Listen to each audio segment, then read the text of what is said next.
your final thoughts on just the roster construction, Stacey. Any other team would be happy with this roster. I'm fine with the way the roster is. You are Locked On Yankees, your daily New York Yankees podcast. Part of the Locked On Podcast Network, your team every day. Welcome to Locked On Yankees, which is part of the Locked On Podcast Network, your team every day. Thank you for making us your first listen every day. I'm Stacey Gotsoulias. Today's episode is brought to you by FanDuel. Make every moment more. Right now, new customers get $150 in bonus bets with any winning $5 moneyline bet. That's $150 if your team wins. Visit FanDuel.com/lockedon to get started. With me, as always, is my producer, Steve Granado. Steve, what's going on? Oh, it's Judgment Day, Stace. It's Judgment Day. Thanks so much for clicking on the show, guys. Remember, we're still 5 days a week here, which, of course, in the off season, we're saying a lot of stuff. But we've been doing 5 days a week for months since I've joined the show, essentially, which has been coming up on a year here since I've joined the show, which means we've said a lot of stuff. And look, when you say things every day for 2.5 hours a week, you're bound to be wrong. And that's what we're going to do today, Stace. We're also going to set ourselves up for failure later on in the show. We're going to make super, super early predictions for 2024, just so in a year's time we can revisit them again. Yeah. But that's what we're going to do later on in the show. But Stace, let's just get to this, right? We've been teasing this for a while. We've had this idea for a while, and we want to react to our worst takes of the season. So I've compiled these. Obviously, I know what's been said. Stacey hasn't seen any of these. I haven't told Stacey anything about this. I just have the clips, and they're bad takes from Stacey. There's bad takes from me. So let's tally no further here. Let's just go ahead and get into this first one, Stacey. Our first one is from something that we immediately got flack from. This is one of the first ones that I went, we may have made a mistake. This episode was released on June 4th of 2023. And the name of this episode kind of tells you where we're headed in this direction. It's called Why This Yankees Team Might Be the Best in the Last Decade. So let's go ahead and take a look at this first clip. I mean, this team is resilient. There is no denying that with all the injuries this team has had, they have performed, 11 games over 500 and in many divisions leading the division if they weren't in their own. How does this team compare to the last 10 years of Yankees history? If you look back to the 2013 season on, where would you rank this team right now? I would say they are 1A behind 2019. I feel like when guys come back, they'll jump ahead of 2019 because 2019 was amazing. And I feel like this team is very similar in that way because it feels like we're learning about injuries nearly every day. I'm really enjoying this team, but they're just behind 2019. They're very close. And I feel like when certain guys come back, they will pull ahead of them. Stacey. Hey, that was all if these guys come back. Which they did. That's the part. It's we can live in that la la land of June 4th. But they did come back. Because that was right after Rizzo. That was right after Judge stubbed his toe.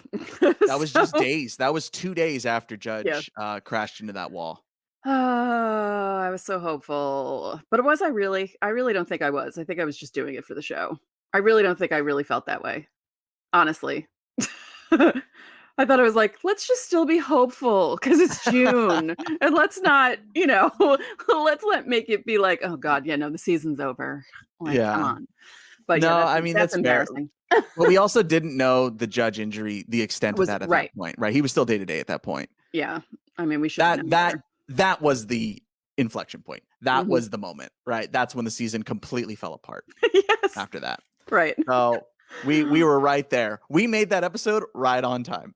Right? Because we had to wait 5 more days and be wait, I don't know if we can make this anymore. That was a tough one. Oh boy. It doesn't get any better. March 31st, Stacey, we're going back a long time. So this was an extra episode we did here on the YouTube side. I believe we used it on audio too. This was on the episode released on March 31st entitled The Ultimate Guide to the New York Yankees 2023 Season. I have 2 clips from this episode, Stace. I'm going to go ahead and throw myself under the bus first. The big ones, I mean, you're waiting for Rodon and Severino to come back. I think that's going to really shore up the rotation a lot.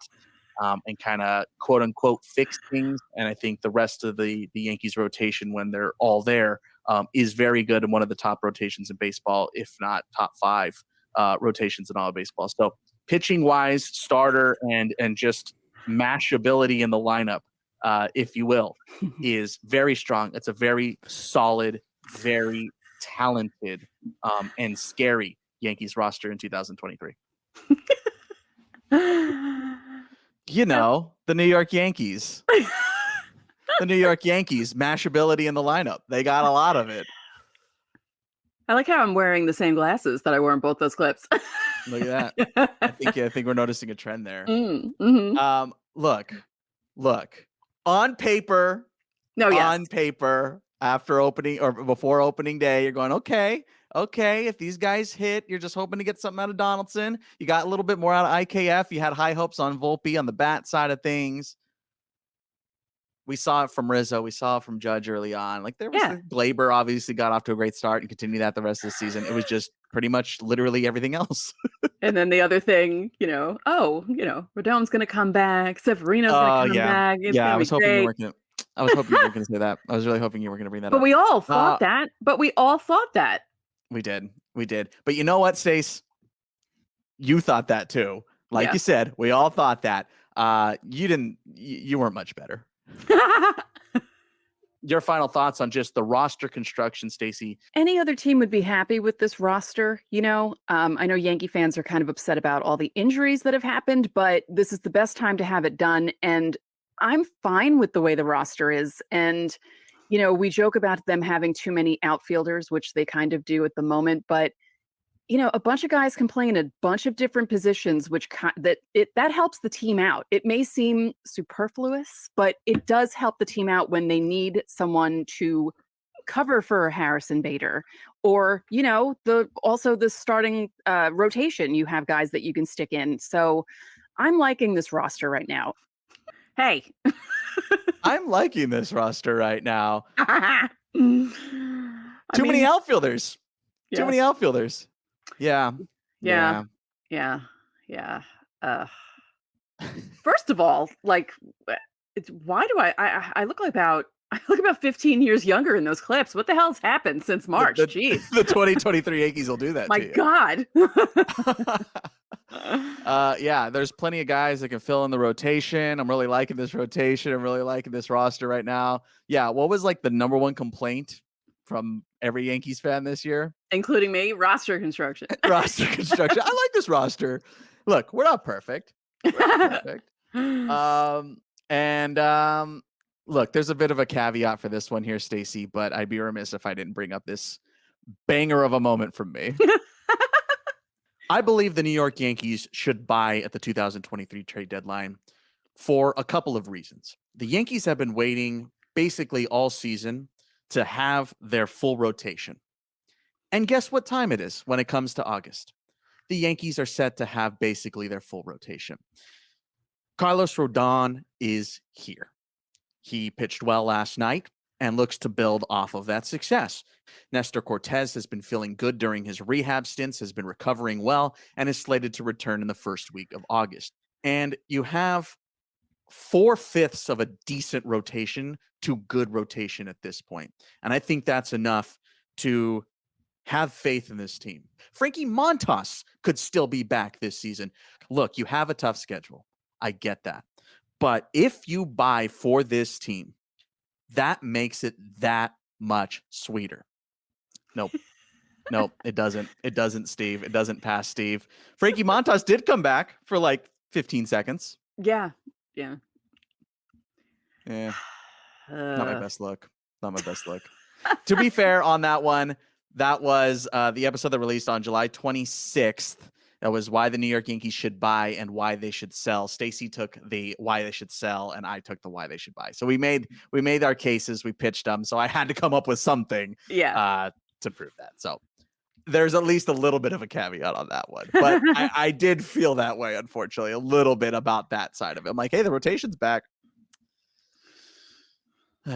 Anyway, we're not done, unfortunately.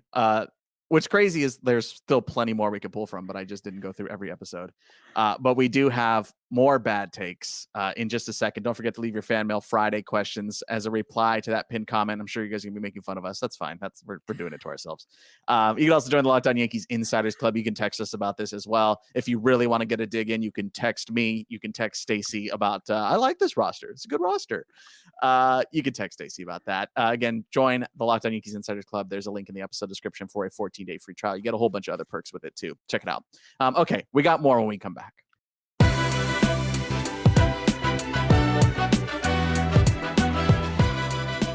Score early this NFL season with FanDuel, America's #1 sportsbook. Right now, new customers get $150 in bonus bets with any winning $5 money line bet. That's $150 if your team wins. If you've been thinking about joining FanDuel, there's no better time to get in on the action. The app is super easy to use. There's a wide range of betting options, including spreads, player props, over-unders, and more. And it's Thanksgiving week. The Jets are welcoming Miami to MetLife Stadium for a Black Friday game. Unusual, but it's a thing now, apparently. While the Giants welcome the Patriots to MetLife on Sunday afternoon. And of course, you can bet on all 3 Thanksgiving games as well. So visit FanDuel.com/lockedon and kick off the NFL season. FanDuel, official partner of the NFL.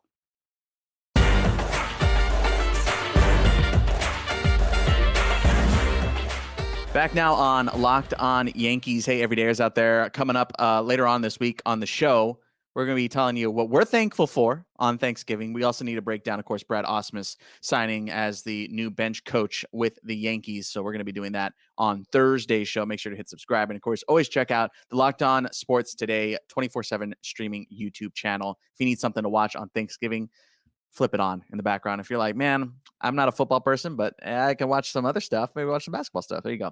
Check out the Locked On Sports Today streaming YouTube channel. All right, Stacey, we haven't escaped just yet. We still have more. Let's go ahead and take a look at another bad take of ours. The Locked On preseason power rankings. The hosts ranked Major League Baseball teams 1 through 30. The Yankees are number 6, just behind the Dodgers and just ahead of the Phillies.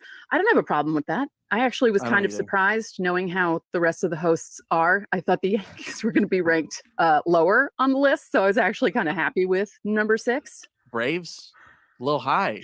I was shocked about that. Yeah, the Braves are ranked number 1, and I thought that was kind of strange. I figured it would be either the Astros, Mets, or Padres, who finished Padres 2nd, Astros 3rd, Mets 4th. But yeah, the Braves really shocked me. Look, okay. both of us on that. We were not in on the Braves. Both of us were not in on it. But this is I'm taking a shot at all Locked On hosts. Padres too. Padres at 2. Oh boy. Yeah, that's Yeah, 2023 was a nightmare for some teams. No kidding. Yeah, Padres notwithstanding. Yankees at 6. Ugh. They probably we didn't end up doing, I don't think we ended up doing like we didn't do an end of season one. We did a couple like in season ones. Yeah. The Yankees, I don't think were ever higher than 6. 6 was the highest and they just kept falling. Kept falling. Yeah. I remember there was one from MLB like midway through that it was like way too high. Like they had like Yankees at like 8 and they were like, a couple games over 5. And I was like, they're playing terrible. What happened? Yeah. That was a weird one. Yeah, I like that. We were both just like, what? The Braves? Yeah. Whoops. Don't take everything we say as like legit, I think that's what we're all learning here. Well, okay, maybe not. Hold that thought. Because they weren't all bad. Look, again, we talk 5 times a week on this show. We're bound to say something dumb, but we're also bound to say something right. You know how like someone just runs into one every now and then, right? We run into one every now and then too. This one, Stacey, I think I get an all-timer. For this one. This is from March 8th. Wow. 2023, March 8th. And the episode title is Garrett Cole is the best pitcher no one talks about. Take a listen to this one. If we want to just completely project numbers, these are what I had in mind. 30 or more starts, probably somewhere around 200 innings. I think his whip is going to be somewhere around 1. His walk rate will be somewhere around 6%. If I had to venture a guess, I think his BABIP will be in the 250 to 270, 280 range, somewhere in there in the mid 200s. And again, the whiff rate, I think, is going to be somewhere between 15 and 17. Let's go ahead and see how I did on that. Stacey, I said 30 or more starts. Garrett Cole made 33 starts. I said 200 innings. Garrett Cole threw 209 innings. I said his whip will be around 1. His whip was a career low, 0.981. I said his walk rate would be 6%. His walk rate was 5.8%. I said his BABIP will be between 250 and 270. His BABIP was 263. The only thing I was wrong on, ironically enough, was the whiff percentage. I had his whiff percentage between 15 and 17%.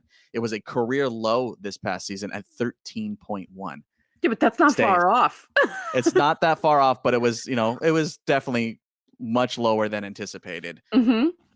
But dude, I think I just redeemed myself for everything I just had there, because that was, almost perfect. Yeah, perfect. And those are like deep numbers, dude. That's not like, oh, you erased me. No, dude, I was at there at walk rate, man. I was 0.2% off on his walk rate. Sometimes I know what I'm talking about. Sometimes. Yeah. No, that's amazing. That's amazing. We're getting ready for the Garrett Cole wins Cy Young episode. And, I pulled up that hot take that I, 2 starts in that I was already predicting that. I was like, man, what? I was also like looking back at other episodes about Garrett Cole, and I found that and I went, oh, dude, I am so close. Oh my God. So I had to throw that one in there for myself, but I wasn't going to leave you out of the party, Stace, because sometimes you run into one too. It's not just me. I don't just run into an occasional homer. So let's go back not too much further than that. March 22nd. This is a hidden one. This is like, if you're an everydayer, like maybe even you missed this one.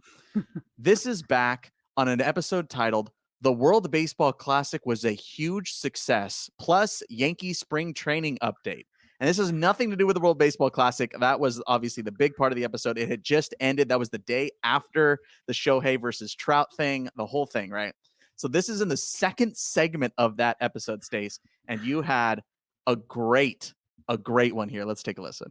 Opening day is next week. We're there. It's right there. You can nearly touch it, and you're going to need to rely on Luis Severino. And it's not that he's giving up 2 runs in 4 innings. It's that for me, the problem is he's doing it right away. So he's putting the team in a hole right away. It's not one of those instances where he pitches okay for the first 3 innings and then runs into trouble and, he gives up a 2-run home run or he gives up this and that. He's starting off badly and then kind of recovering. And if it's a game where the team has one of those days where they just can't hit the opposing pitcher, 2 runs might be the only thing that the other team needs to win a game. And Stacey, remind me again, what was Luis Severino's biggest issue all season that you called back on March 22nd before the season ain't even started yet, and you saw the writing on the wall there, dude? I did, actually. Wow. Who knew? No, I did. I actually did, because it just felt that way with him. And that was his biggest problem, just when he was actually pitching. Yeah. All year, that was his problem. Numbers in the first inning, Stace. 11.50 ERA, slash line 375, 457, 688, all career worse. You nailed that one, dude. You saw that one after a couple of spring training starts. Yeah. That's not bad. That's not bad. I'll give you your flowers on that one too. Thank you. At least I had one good take.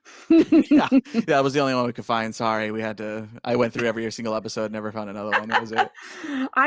We were joking about this before we were talking about this, and Steve was talking about compiling everything, and I joked about how he said we speak about baseball 5 days a week, 2.5 hours a week. there are some days I don't remember what I said on the episode that we recorded that day. So to even like look at this stuff, I'm like, oh, oh, right. Okay. Oh, sure. Yeah, we said that. I have no idea. I don't even Yeah. remember what the hell we said about Josh Hader, and that was only 2 days ago. So, I mean, I don't know. Well, then there's no way you're going to remember what we're about to say. So in our next segment, Stace, we're going to be setting ourselves up for failure or setting ourselves up for like massive redemption. We're going to give you some of our extremely way too early bold predictions, essentially, for the 2024 season. So stick around.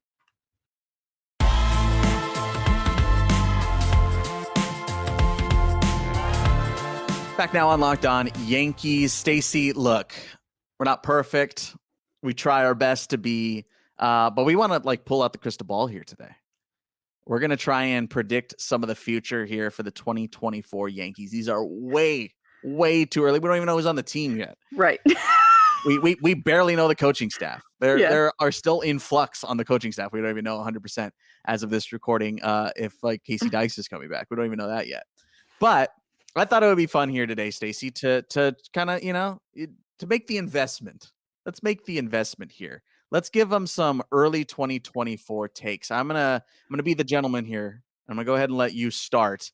We're gonna give you 2 each, so 4 bold predictions, takes, however you want to see them for the 2024 season. Stacey, start us off. Giancarlo Stanton hits 35 home runs. Woo! That's what I like to hear. See, that's a full season of you learning how to bold predictions. That's nice. 35 bombs from Stanton. That's nice. Comeback player of the year? Ooh, he might be in the running for it. Yeah, he might be in the running for it. Yeah, I mean, that would be. Yeah, I feel like him and Rasa might have some sort of like thing happening, and he might straighten him out a little bit there.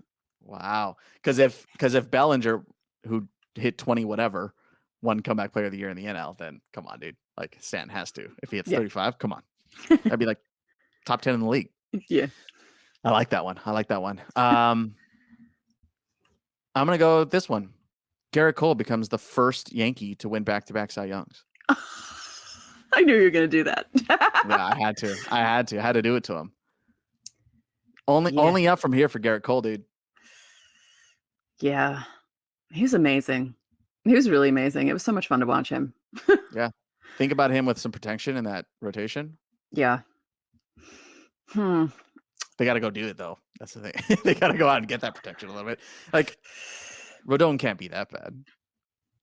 That's famous last words. There you go. That'll be in the worst reacting to our worst takes of 2024 episode. Everyone's going to look forward to these worst take episodes now. Well, okay. I'll do my second take that everyone can laugh at. Okay. We're going to have another comeback.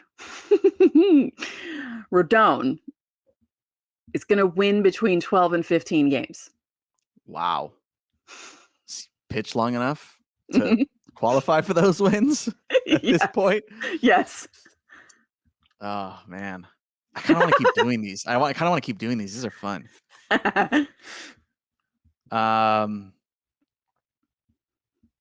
Oswald Peraza is traded.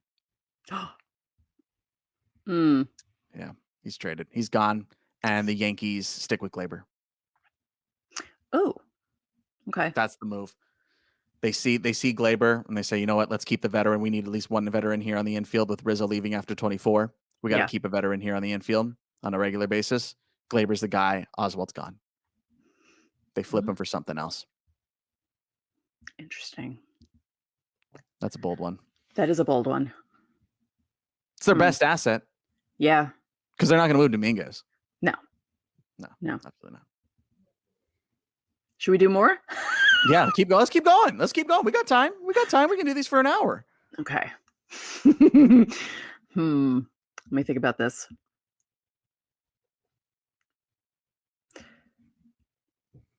Gleyber finishes in the top 5 for MVP. Whoa! That's a big one. That's huge. I think MLB had him like 9th best second baseman in the AL. Yeah. So like that's a jump. He's gonna go ham. 2019 Glaber times 10. Yeah, he's gonna be like that. Yeah, he's gonna treat the entire league like the Orioles in 2019, like how he treated the Orioles in 2019. Okay. Well, with all these things hit and we're right on all of these, then this one should be a no-brainer. The Yankees clinched the American League East in the first week of September. Easy. I mean, if you have 35 bombs from Stanton, you have Glaber MVP and Judge and Cole winning a Cy Young, and Rodon winning 12 games. Yeah, I think the Yankees are clinching the AL East pretty damn early. Yeah. You want to give it one more round? Yeah. Let's think about this. Okay. I'm trying to think of like I kind of want to like alternate here. Oh, like do something negative? No. Oh, okay. Well, this isn't that bold, but I feel like Judge is finally going to win a Gold Glove. He's going to be in one position at one time, do it well, and finally win the Gold Glove. Because that's what kept him from winning one a couple of seasons ago, because he spent a lot of time in center field and right field, and that kind of canceled him out for it. Yeah. So I feel like he's going to win a Gold Glove in 2024. It's not that bold, but yeah. Okay, I'm going to burn the house down. Uh-oh. This would be so far out there. The Yankee world would collapse if this happened. Because they just don't typically do this either. Aaron Boone signs an extension. Oh, God. See, one of mine was going to be that Boone gets fired mid-season. Nope. Direct opposite. Stacey, we're going in this trade. We're clinching the first week. Cole Cy Young, Glaber MVP, 35 from Stanton. How is Boone not getting an extension? Yeah, no, I know that. I know. Come on, halfway through. The Yankees don't do in-season extensions a lot, but Booney gets it. That's it. And then Reddit crashes. Yeah, Reddit would blow up. Yeah. If a website could blow up, Yankees Reddit would blow up. Yeah. Give us your hottest takes, your way too early 2024 predictions, because maybe next year, because I mean, on a lot of the episodes that I took, by the way, I scrolled into the comments. I could call a lot of you out. There's a lot of people in there I could call out, but I chose to keep it on us because there were some in there. I was like, ooh, man, this is even worse than me. That's funny. So maybe I'll do that next year. Drop your way too early predictions for 2024. And then I'm going to come back to this episode by end of next season, take a look and see where we're all at. We'll see. But hopefully you like this. This was fun. We've been waiting to do this one for a while. So this was fun. Of course, we got other stuff coming up here this week. We're still 5 days a week, Stacey. So what we got coming up here on the show? Well, we're going to let everyone know what we're thankful for because it's Thanksgiving week. I can't believe we're here. How did this happen? And we're going to discuss Brad Ausmus because he is the new Yankees bench coach. That happened this week as well. So yeah, it's going to be chock full of thankfulness. Chock full of thankfulness. Yeah, that's going to come up on tomorrow's show. So make sure to hit subscribe. That's Thursday, Thanksgiving coming out.